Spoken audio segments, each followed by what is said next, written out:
আল্লাহ রাসূল সাল্লাল্লাহু আলাইহি ওয়াসাল্লাম বলতেছেন, কুল্লুকুম রাঈন ওয়া কুল্লুকুম মাসউলুন। তোমরা প্রত্যেকেই দায়িত্বশীল, কিয়ামতের ময়দানে প্রত্যেকেই জিজ্ঞাসা করা হবে। যেমন আমি ইমাম হিসেবে আমার থেকে আল্লাহ তাআলা আমার থেকে জিজ্ঞেস করবে, তুমি কি সবাইকে দাওয়াত দিছো? যে আল্লাহর পথে দাওয়াত দিছো, সবাইকে আমার পথে দাওয়াত দিছো, এভাবে বলবে না? তাহলে আমার থেকে যেরকম জিজ্ঞেস করবে আল্লাহ তাআলা কিয়ামতের ময়দানে, তোমার দায়িত্ব কতটুকু তুমি দায়িত্ব পালন করছো, ঠিক আপনাদের প্রত্যেককে জিজ্ঞেস করবে আপনারা নিজ মসজিদের জন্য, মাদ্রাসার জন্য কি করছেন। এটা আল্লাহ রাসূলের হাদিস। তাহলে অভিভাবকদের প্রতি আমার বিশেষ অনুরোধ থাকবে, আপনারা নিজের ছেলে পড়তেছে কি পড়তেছে না, শিক্ষকদের সাথে পরিচয় হওয়া, অন্তত পক্ষে সপ্তাহে একবার হলে দেখা করার, যদি সপ্তাহে না পারে মাসে একবার হলেও দেখা করবেন। আর বিশেষ প্রয়োজন ছাড়া কেউ, অনুরোধ করে বলতেছি, আপনারা কোনো বিশেষ প্রয়োজন ছাড়া অনর্থক ছুটি নেবেন না। একটা ছাত্র চলে গেছে, আমার নিজের ফোন করতে হয়। একটা ছাত্র যদি না আসে, তাহলে আপনাদের দায়িত্ব হবে যে হুজুর আজকে আমার ছেলে আসতে পারতেছে না, অমুক একটি কাজ আছে, আপনি একটু ছুটি দেন। এখন আমার প্রত্যেকটা ছাত্রকে আমার ফোন করতে হয়। তাহলে আপনারা এই মনে করুন, প্রত্যেকে কি নিজের দায়িত্ব মনে করে নিজ ছেলের সন্তানের খোঁজ খবর নেবেন, লেখাপড়ার কতটুকু উন্নতি হচ্ছে না হচ্ছে। তৃতীয় নম্বর, আমার মুসল্লি ভাইদেরকে নসিহা হচ্ছে, আল্লাহ পাক রব্বুল আলামিন আমাদেরকে কি জন্য সৃষ্টি করেছেন? আল্লাহ তাআলা কি আমাদেরকে অনর্থক সৃষ্টি করেছেন নাকি কি উদ্দেশ্যে সৃষ্টি করেছেন? আমরা যদি আল্লাহকে প্রশ্ন করি, আল্লাহ আপনি আমাদেরকে কি জন্য সৃষ্টি করেছেন, আল্লাহ পাক রব্বুল আলামিন এই উত্তরটা কুরআনুল কারীমের মধ্যে দিয়েছেন, সূরা যারিয়াতের মধ্যে, ওয়া মা খালাকাতুল জিন্না ওয়াল ইনসা ইল্লা লিয়াবুদুন। আমি জিন এবং মানুষ সৃষ্টি করেছি কিসের জন্য? ইবাদত করার জন্য। তাহলে ইবাদতের মধ্যে শ্রেষ্ঠ ইবাদত কি? ইবাদতের মধ্যে শ্রেষ্ঠ ইবাদত কি বলেন তো? হ্যাঁ, সালাত। ইসলামের ভিত্তি কয়টি বলেন? উত্তর দেন না। এখান থেকে দুই একটা কথা যদি শিখে যেতে পারেন, তাহলে এটা নিজের জীবনটা সফল। যে আল্লাহকে পেল, তার জীবনটা কি সার্থক, সফল। আর যে দুনিয়ার মধ্যে ধন সম্পদ আছে কিন্তু আল্লাহকে পাইল না, তাহলে সে কি সফল? তাহলে ইবাদতের মধ্যে সর্বশ্রেষ্ঠ আমল কি বলেন তো? সালাত। ইসলামের ভিত্তি কয়টি বলেন? বুনিয়াল ইসলামু আলা খামস, শাহাদাতু আল্লা ইলাহা ইল্লাল্লাহ ওয়া আন্না মুহাম্মাদুর রাসূলুল্লাহ ওয়া ইকামিস সালাহ ওয়া ইতাইজ যাকাত ওয়াল হজ ওয়া সাওম রমাদান। তাহলে এখানে যে ইসলামের ভিত্তি পাঁচটির মধ্যে এক নম্বর কি? কালিমা। কালিমা মানে কি? লা ইলাহা ইল্লাল্লাহু মুহাম্মাদুর রাসূলুল্লাহ। আল্লাহ ছাড়া কোনো মাবুদ নাই, আল্লাহ ছাড়া কোনো মাবুদ নাই, এবং মুহাম্মদ সাল্লাল্লাহু আলাইহি ওয়াসাল্লাম আল্লাহর রাসূল। এই দাওয়াতটা যেমন তেমন দাওয়াত না। আল্লাহ রাসূল সাল্লাল্লাহু আলাইহি ওয়াসাল্লাম মক্কার জিন্দেগির মধ্যে যখন দাওয়াত দিয়েছিলেন, যখন বলেছেন ইয়া আইয়ুহান নাস কুলু লা ইলাহা ইল্লাল্লাহ, হে মানুষ সকল তোমরা বলো আল্লাহ ছাড়া কোনো মাবুদ নাই, লাআল্লাকুম তুফলিহুন, তাহলে তোমরা সফলকাম হবা। এই কথা বলার কারণে আল্লাহ রাসূলকে অনেক নির্যাতন সহ্য করতে হয়েছে, যেগুলো আপনারা ইতিহাসে জানেন।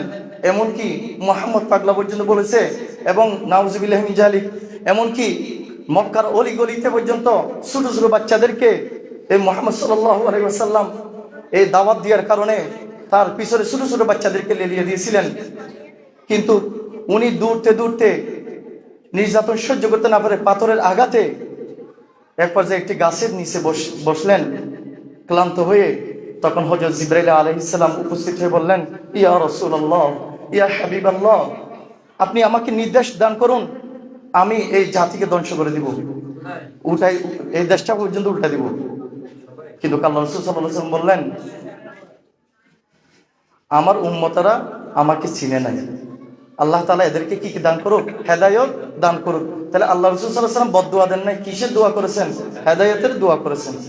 তাহলে কালিমা মানে কি বলছিলাম? আল্লাহ ছাড়া কোনো মাবুদ নাই, এবং মুহাম্মদ সাল্লাল্লাহু আলাইহি ওয়াসাল্লাম আল্লাহ রাসূল। এটা হচ্ছে ঈমানের দাবি। ঈমান কাকে বলে? মুখে স্বীকার করা, অন্তরে বিশ্বাস করা এবং কাজে পরিণত করা। তাহলে যার ভিতর ঈমান থাকবে তার দ্বিতীয় নম্বর কাজ কি বলেন তো? সালাত। এই যে নামাজ, আল্লাহ রাসূল সাল্লাল্লাহু আলাইহি সাল্লাম তার শেষ নিঃশ্বাস সময় পর্যন্ত কি বলেছিলেন? নামাজ, নামাজ, নামাজ। উনি জামাতের সাথে নামাজ পড়তে পারতেছেন না, দুইজন সাহাবী কেরামের কাঁধে ভর দিয়ে তিনি নামাজের শরীক হয়েছেন। এত গুরুত্ব নামাজের। তাহলে যার ভিতরে কিঞ্চিত পরিমাণ ঈমান থাকবে আল্লাহ এবং রসুলের প্রতি, তার দ্বিতীয় নম্বর কাজ কি বলেন তো? নামাজ। তাহলে এই নামাজ আজকে থেকে আমরা ওয়াদা করব ইনশাআল্লাহ নামাজ পড়বো কিনা বলেন? 5 ওয়াক্ত নামাজ এটা কার হুকুম বলেন? কার হুকুম? তাহলে আল্লাহর হুকুম, এটা কোনো মানুষের হুকুম না, এটা হচ্ছে আল্লাহর হুকুম। তাহলে এই নামাজ পড়লে, আমি সংক্ষিপ্তভাবে আর 1 মিনিটে শেষ করছি, যারা নামাজ পড়বে 5টি পুরস্কার দান করবে আল্লাহ তাআলা। 1 নম্বর হচ্ছে প্রশান্তি দান করবে। একজন আনসারী সাহাবী বলতেছেন, সামিআতু রাসূলুল্লাহ সাল্লাল্লাহু আলাইহি ওয়াসাল্লাম কুম ফাআকিম ইয়া বেলাল কুম ফাআকিম ফাআরিহনা বিসসালাত। হে বেলাল, তুমি আযান দাও এবং ইকামত দাও, নামাজের ব্যবস্থা করো, আমি এই নামাজের মাধ্যমে কি দান করি? প্রশান্তি লাভ করি। তাহলে এই নামাজের মাধ্যমে কি পাওয়া যায় বলেন তো? 1 নম্বর। তাহলে মানুষ সবাই, আমরা সবাই শান্তি খুঁজি কিনা? আপনাদের আগ্রহ নাই। এই যে সামান্য 5টি উপকারের কথা বলতেছি, নামাজ পড়লে কি হয়। 1 নম্বর পুরস্কার কি বলেন তো? প্রত্যেকটা মানুষ কি চায়? শান্তি চায়। মানুষ মাজারে যায়, বাজারে যায়, চাকরি করে, কি জন্য করে বলেন তো? শান্তির জন্য না? কিন্তু কত হাজার হাজার টাকা বিল্ডিং, এই তো কিছু টাকার পরও কি পাই না? শান্তি। তার মধ্যে কি নাই? শান্তি পাই না, শান্তি খুঁজে পাচ্ছে না। তাহলে আমি আজকে এই হাদিসের মাধ্যমে বলবো, আসুন নামাজ পড়ুন, আল্লাহর কাছে দাঁড়িয়ে যান, আল্লাহর সামনে দাঁড়িয়ে যান মাথা নত হয়ে। যে মসজিদের মধ্যে আসলে এক কাতার মধ্যে ধনী বলেন গরিব বলেন সবাই এক কাতার মধ্যে দাঁড়িয়ে যায়। কবি ইকবাল একটি শের বলছিলেন, খুব সুন্দর, এক হি সফ মে খড়া হুগা ইমামু আয়াস, নহ বান্দা কুই না বান্দার আয়াস। অর্থাৎ সম্রাট মাহমুদ এবং তার চাকর আয়াস এক কাতারের মধ্যে দাঁড়িয়ে গেছেন, কোনো কি নাই, রাজা এবং গরিব কি নাই, কোনো ভেদাভেদ নাই, কোয়ালিফিকেশন নাই, সব এক সমান নামাজের কাতারের মধ্যে।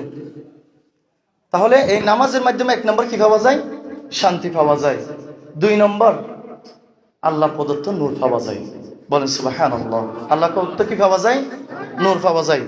আল্লাহ রাসূল সাল্লাল্লাহু আলাইহি ওয়াসাল্লাম বলতেছেন, মান হাফাযা আলা সালাওয়াতিল খামস, যারা 5 ওয়াক্ত নামাজের হেফাজত করবে, 1 নম্বর কানাত লাহু নূরুন, তার জন্য এই নামাজটি কি হবে?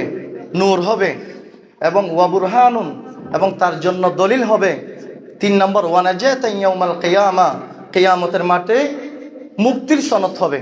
বলেন সুবহানাল্লাহ। কি বলছি বলেন তো? নামাজি ব্যক্তির জন্য কিয়ামতের মাঠে জাহান্নাম মুক্তির সনদ হবে কি? নামাজটা। তাহলে আজকে থেকে আমরা ইনশাআল্লাহ নামাজ পড়ব কিনা বলেন? ইনশাআল্লাহ। তাহলে 3য় নম্বর হচ্ছে নামাজি ব্যক্তিকে কিয়ামতের মাঠে আল্লাহ তাআলা হিসাব সহজ করে দিবেন। বলেন সুবহানাল্লাহ।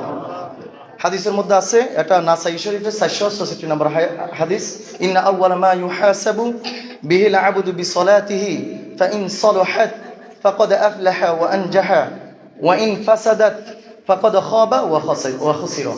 আল্লাহ রাসূল সাল্লাল্লাহু আলাইহি ওয়াসাল্লাম বলতেছেন, বান্দার সর্বপ্রথম নামাজের হিসাব হবে। যার নামাজ ঠিক তার সব ঠিক, সে সফল কাম এবং কি সফল। যার নামাজ হিসাব দিতে পারবে সে কি? সফল। আর যার নামাজের হিসাব ঠিক থাকবে না, তার সব কিছু ক্ষতিগ্রস্ত, সে ধ্বংস। তাহলে 3 নম্বর উপকার কি বলেন তো? 1 নম্বর শান্তি, 2 নম্বর আল্লাহ প্রদত্ত নূর পাওয়া যায় নামাজ পড়লে, 3 নম্বর যদি নামাজের হিসাব দিতে পারে কিয়ামতের মাঠে, তার হিসাব সমস্ত আমল কি হয়ে যাবে? সহজ হয়ে যাবে। 4 নম্বর হচ্ছে আল্লাহ তাআলা জিম্মাদারি নেবেন। বলেন সুবহানাল্লাহ। আল্লাহ রাসূল সাল্লাল্লাহু আলাইহি ওয়াসাল্লাম বলতেছেন, ইয়াকুলু খামসু সালাওয়াতিন কাতাবাহুন্নাল্লাহু আলাল ইবাদ ফামান জাআ বিহিন্না লাম ইউদায়্যি মিনহুন্না শাইআ। আল্লাহ রাসূল সাল্লাল্লাহু আলাইহি ওয়াসাল্লাম বলতেছেন, যারা 5 ওয়াক্ত নামাজ পড়বে, কোনো কি করবে না, নিজ ইচ্ছাকৃতভাবে নামাজ কাজা করবে না, অর্থাৎ যথাসময়ে নামাজ আদায় করবে। আল্লাহ রাসূল সাল্লাল্লাহু আলাইহি ওয়াসাল্লাম বলতেছেন, ইস্তিহকাকান বিহিন্না, এবং নামাজ নিয়ে ঠাট্টা বিদ্রূপ করবে না। অর্থাৎ কেউ যদি দাওয়াত দেয়, সে দাওয়াত গ্রহণ করবে। ভাই নামাজটি পড়েন, সে কি নামাজের দাওয়াতটা গ্রহণ করে আল্লাহর ঘরে এসে কি করবে? নামাজ পড়বে। সে অবজ্ঞা মানে সে ঠাট্টা বিদ্রুপ করবে না, তাহলে আল্লাহ তাআলা আল্লাহ রাসূল সাল্লাল্লাহু আলাইহি সাল্লাম ঘোষণা দিয়ে বলতেছেন কানা লাহু আহদুন ইনদাল্লাহি আন ইউদখিলাহুল জান্নাহ, আল্লাহ তাআলা তাকে নিজ জিম্মায় কোথায় নিয়ে যাবেন? জান্নাতে নিয়ে যাবেন। সুবহানাল্লাহ। তাহলে 5 নম্বর হচ্ছে অস্থিরতা, মানুষের মধ্যে অস্থির। প্রত্যেকটা মানুষের মধ্যে কি থাকে বলেন তো? অস্থির।